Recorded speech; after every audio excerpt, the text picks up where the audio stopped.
SRH team RCB టీంకు shock ఇచ్చింది. లక్నో వేదికగా జరిగిన మ్యాచ్లో 42 పరుగుల తేడాతో ఓడించి వాళ్ళ టాప్ 2 ఆశలకు గండి కొట్టారు. మెయిల్ ఈ మ్యాచ్ 2016 ఫైనల్ను గుర్తు చేసింది. అప్పుడు ఎలా అయితే ఆర్సీబీ వాళ్ళు చోక్ చేశారో ఈ మ్యాచ్లో కూడా సేమ్ టు సేమ్ 173 పరుగులకు 3 వికెట్లు మాత్రమే కోల్పోయి గెలుపు తీసుకువెళ్తున్న ఆర్సీబీ టీం ఒక్కసారిగా కుప్పకూలిపోయింది. జస్ట్ 16 పరుగుల తేడాతో 7 వికెట్లను కోల్పోయారు. అంటే 189 రన్స్కి ఆల్అౌట్ అయిపోయారు. సో మనం 2016 ఫైనల్లో కూడా సేమ్ అలాంటిదే చూసాం. గెలిచే పొజిషన్ నుండి ఆర్సీబీ టీం కొలాప్స్ అయిపోయి కప్పు పోగొట్టుకున్నారు.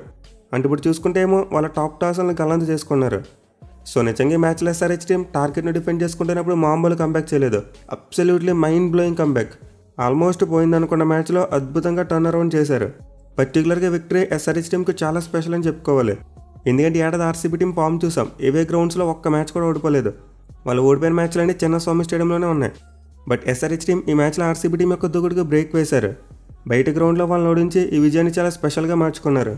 బట్ అఫ్కోర్స్ టెక్నికల్గా చూసుకుంటే ఈ ground RCB team home ground లెక్కే. అంటే బెంగళూరు ఆడాల్సిన మ్యాచ్ ఇక్కడికి వచ్చింది. బట్ స్టిల్ ఇది బయట గ్రౌండే కాబట్టి ఎస్ఆర్హెచ్ విక్టరీ ఖచ్చితంగా స్పెషల్గానే మారుతుంది. మరి ముఖ్యంగా ముందు చెప్పుకున్నట్టు ఎస్ఆర్హెచ్ వాళ్ళు ఆర్సీబీ టాప్ 2 అవకాశాలకు గండి కొట్టారు. సో ఈ మ్యాచ్ ముందు వరకు చూసుకుంటే ఆర్సీబీ టీం టాప్ 2లో ఉంది. కానీ ఇప్పుడు థర్డ్ ప్లేస్కి పడిపోయారు. మెయిల్ వాళ్ళ నెట్ రన్ రేట్ పీబీకేఎస్ కంటే కిందకు వచ్చేసింది. సో ఎస్ఆర్హెచ్ టీం ఆర్సీబీ టీంని మామూలుగా ఓడించలేదు. 42 రన్స్ తేడాతో ఓడించారు. దీనివల్ల వాళ్ళ నెట్ రన్ రేట్ తగ్గిపోయి 3వ స్థానానికి పడిపోయారు. సో ఈ మ్యాచ్లో అయితే ఆర్సీబీ టీం టాస్ గెలిచి ముందుగా ఫీల్డింగ్ తీసుకున్నారు. బట్ వాళ్ళ క్యాప్టెన్సీలో చేంజ్ చూసాం. ఈ మ్యాచ్లో పటిడర్ ఇంపాక్ట్ ప్లేయర్గా ఆడాడు. ఎందుకంటే ఆర్సీబీ టీం అతని ఇంజరీ విషయంలో ఎక్కువ రిస్క్ తీసుకోవాలనుకోలేదు. ప్లే ఆఫ్స్కి ముందు అతను మళ్ళీ ఇంజరీ అయితే ప్రమాదం అని చెప్పి రెస్ట్ ఇచ్చారు. దీంతో ఈ మ్యాచ్లో టీంను జితేష్ శర్మ లీడ్ చేశాడు. But anyway RCB team toss గెలిచినప్పటికీ వాళ్ళకి స్టార్ట్ అయితే అంత బాగా రాలేదు. ఎస్ఆర్హెచ్ ఓపెనర్స్ అభిషేక్ మరియు ట్రావిస్ హెడ్ ఇద్దరు కూడా చితక్ కొట్టేశారు. సో ఇద్దరు కలిసి అయితే 3.3 ఓవర్స్లోనే 54 పరుగుల పార్ట్నర్షిప్ యాడ్ చేశారు. దీంతో ఎస్ఆర్హెచ్ టీంకు ఒక ఫ్లయింగ్ స్టార్ట్ వచ్చినట్టు అయింది. బట్ ఆ 4వ ఓవర్ చివరి బంతికి లుంగింగిడి అభిషేక్ శర్మను అవుట్ చేశాడు. అండ్ దాని వెంటనే జితేష్ శర్మ ఒక మంచి మూవ్ చేశాడు. అదేంటంటే భువనేశ్వర్ కుమార్ని బౌలింగ్కి తెచ్చాడు. అండ్ ఈ మూవ్ బాగా వర్కౌట్ అయింది. ఎందుకంటే 5వ ఓవర్లో చూసాం భువనేశ్వర్ కుమార్ బౌలింగ్లోనే ట్రావిస్ హెడ్ అవుట్ అయిపోయాడు. ఆర్సీబీ టీం అయితే ఎక్కువ రన్స్ ఇచ్చినప్పటికీ క్విక్గా కంబ్యాక్ చేశారు. వరుసగా 2 ఓవర్స్లో ఎస్ఆర్హెచ్ ఓపెనర్స్ ఇద్దరిని కూడా అవుట్ చేశారు. ఇన్ఫాక్ట్ 3 బంతుల వ్యవధిలో అవుట్ అయిపోయారు వీళ్ళిద్దరు. బట్ ఎనివే దీనికి కౌంటర్గా ఎస్ఆర్హెచ్ టీం అద్భుతమైన పార్ట్నర్షిప్ నెలకొల్పారు. ఆ తర్వాత ఇషాన్ కిషాన్ మరియు క్లాసన్ మధ్య చూసాం. వీళ్ళిద్దరు కలిసి 3వ వికెట్కి 52 పరుగులు యాడ్ చేశారు. అది కూడా చాలా క్విక్ టైంలో ఎక్కడ కూడా రన్ రేట్ పడిపోకుండా చూసుకున్నారు. సో ఈ మ్యాచ్లో అయితే ఆల్మోస్ట్ ఎస్ఆర్హెచ్ బ్యాట్స్మెన్ అందరూ కూడా చాలా అద్భుతంగా బ్యాటింగ్ చేశారని చెప్పుకోవచ్చు. మీలో కెండ్లీ ఇషాన్ కిషాన్ 25పై అగ్రెసివ్గానే బ్యాటింగ్ చేశాడు. అట్ ది సేమ్ టైం అదనంలో ఉన్న బ్యాట్స్మెన్ కూడా అతనికి చాలా మంచి సపోర్ట్ అందించారు. ఇన్ఫాక్ట్ ఇషాన్ కిషాన్ మీద ఎక్కడ ప్రెషర్ పడకుండా చూసుకున్నారు. సో క్లాసన్ అయితే ఒక చిన్న క్యామ్ ఇన్నింగ్స్ ఆడాడు. 13 బాల్స్లో 24 రన్స్ కొట్టాడు. అండ్ దెన్ అనికేత్ వర్మ చూసుకుని అతను కూడా ఒక కూల్ క్యామ్ ఇన్నింగ్స్ ఆడాడు. 9 బాల్స్లో 26 రన్స్ కొట్టాడు.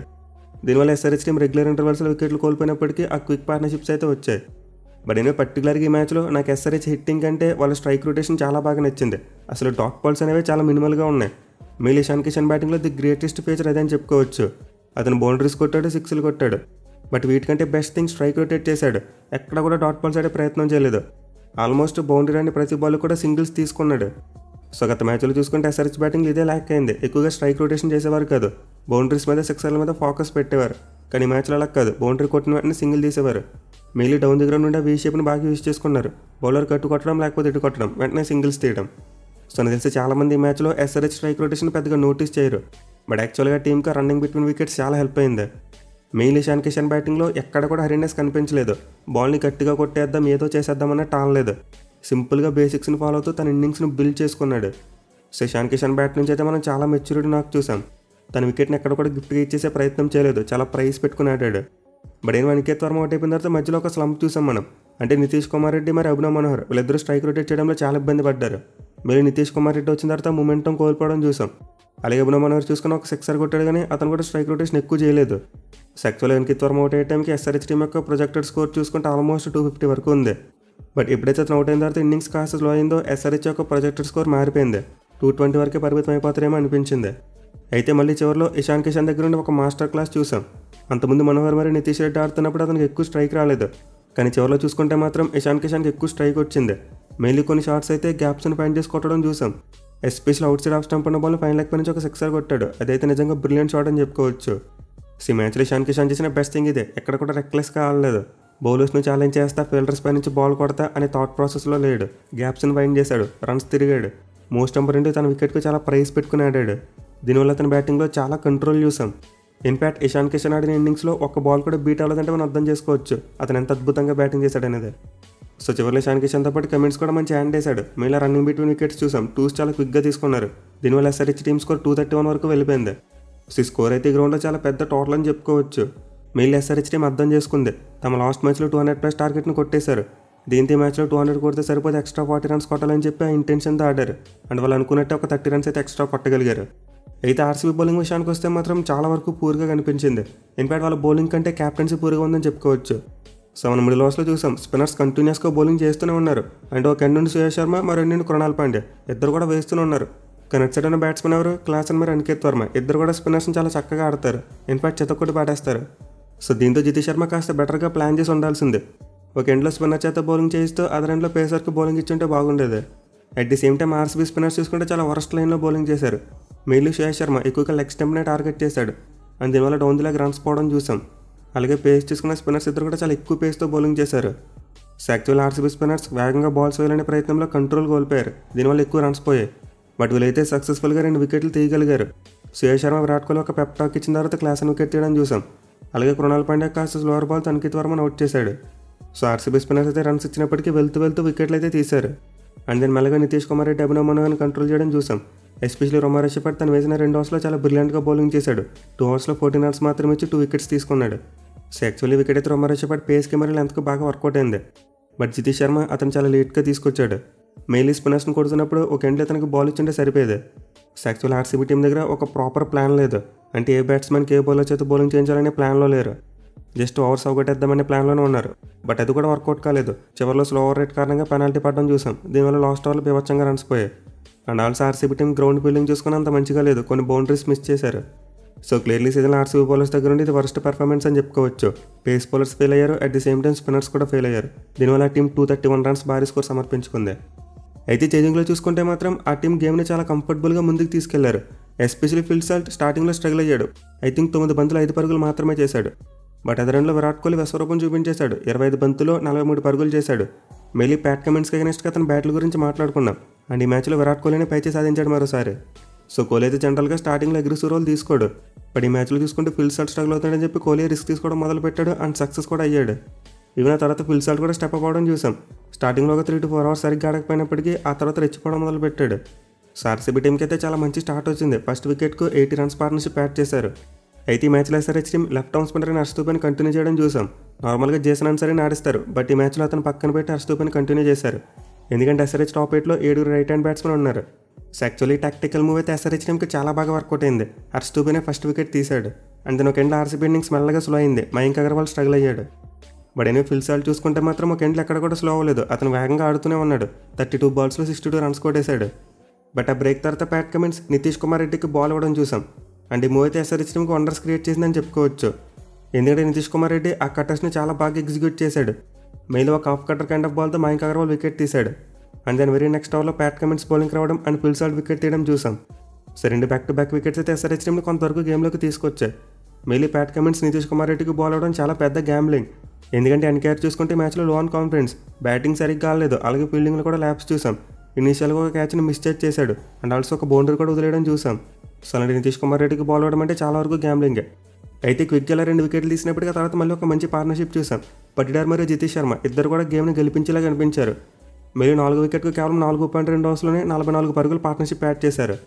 సో వీళ్ళిద్దరు బ్యాటింగ్ చేస్తున్నంతసేపు ఆ చేసింగ్ ఈక్వేషన్ చాలా గెట్టబుల్గా కనిపించింది. అంటే ఓవర్కి 12 మించి ఉండకుండా చూసుకున్నారు. ఇన్ఫాక్ట్ ఒక పాయింట్ ఆఫ్ టైంలో ఓవర్కి 10 పరుగులు చెప్పిన కొడితే గెలిచేస్తారు అనే పొజిషన్కి వెళ్ళిపోయారు. బట్ ఇలాంటి టైంలో ఈశాన్ మలింగ ఒకే ఒక ఓవర్లో గేమ్ను టర్న్ చేశాడు. తను వేసిన 16వ ఓవర్ గేమ్కి ఒక బిగ్గెస్ట్ టర్నింగ్ పాయింట్ అని చెప్పుకోవచ్చు. ఎందుకంటే ఓవర్లో మలింగ తక్కువ రన్స్ మాత్రం ఇవ్వడమే కాదు 2 వికెట్లు తీసుకున్నాడు. అది కూడా పటిడార్ రన్అట్ బుల్స్ అయ్యి అని చెప్పుకోవచ్చు. సో యాక్చువల్గా మిక్సప్ అయితే జరిగి ఉండకూడదు. బట్ బ్యాట్స్మెన్ ఇద్దరు ఒక సైడ్ పరిగెట్టడం వల్ల మధ్యలో కొరిజన్ లాంటివి చూసాం. దీనివల్ల పటిడార్ క్రీజ్లోకి రావడంలో లేట్ అయిపోయాడు. అండ్ నెక్స్ట్ చూసుకుంటే Romario Shepherd golden duck out Eshan మలింగకి క్యాచ్ ఇచ్చి అవుట్ అయిపోయాడు. సో ఈశాన్ మలింగ లాస్ట్ మ్యాచ్లో లక్నో మీద అలా అయితే బ్రేక్ వేశాడు. ఈ మ్యాచ్లో కూడా సేమ్ టు సేమ్. అక్కడ కూడా మంచి స్టార్ట్ వచ్చిన తర్వాత మిడిల్ ఓవర్స్లో బ్రేక్స్ వేశాడు. అండ్ ఇక్కడ చూసుకుంటే డెత్ ఓవర్స్లో బ్రేక్స్ వేశాడు. మిగిలిన 2 వికెట్లు పడిన తర్వాత చూసాం ఆర్సీబీ టీం ఇంకా ఎక్కడ కోలుకోలేకపోయింది. ఆ తర్వాత వెంటనే నెక్స్ట్ ఓవర్లో జితేష్ శర్మ అవుట్ అయిపోయాడు, రాంగ్ షాట్ ఆడే. అలాగే టీమ్ డేవిడ్ చూసుకుంటే మాత్రం ఫీల్డింగ్ చేస్తున్నప్పుడు ఇంజరీ అయింది. దీంతో 100% ఫిట్గా లేడు. ఇన్ఫాక్ట్ స్ట్రగుల్ అవుతూ నడుస్తున్న క్రీజ్లోకి వచ్చాడు. అండ్ అలా స్ట్రగుల్ అవుతూ బ్యాటింగ్ చేసి అవుట్ అయిపోయాడు.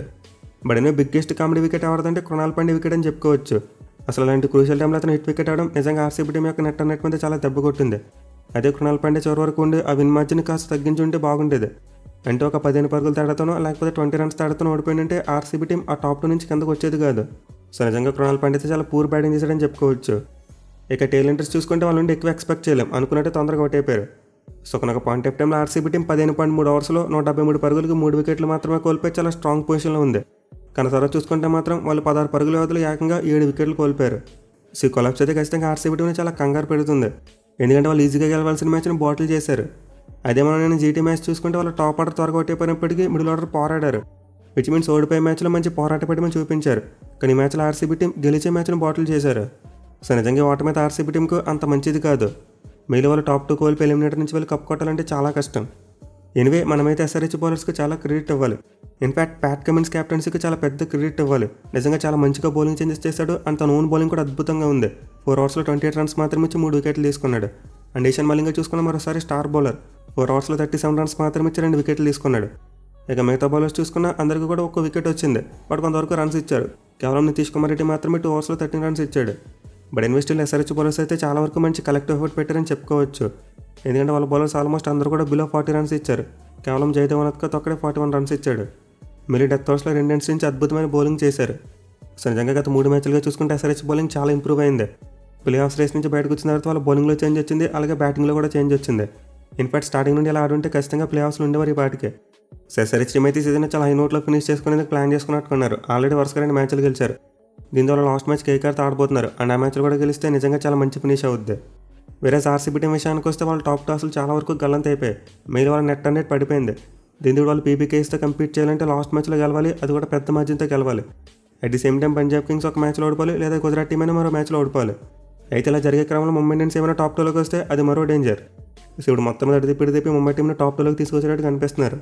చూడాలి మరి రాబోయే మ్యాచెస్ రేస్ ఇంకెలా ప్యాన్ అవుట్ అవుతుంది అనేది.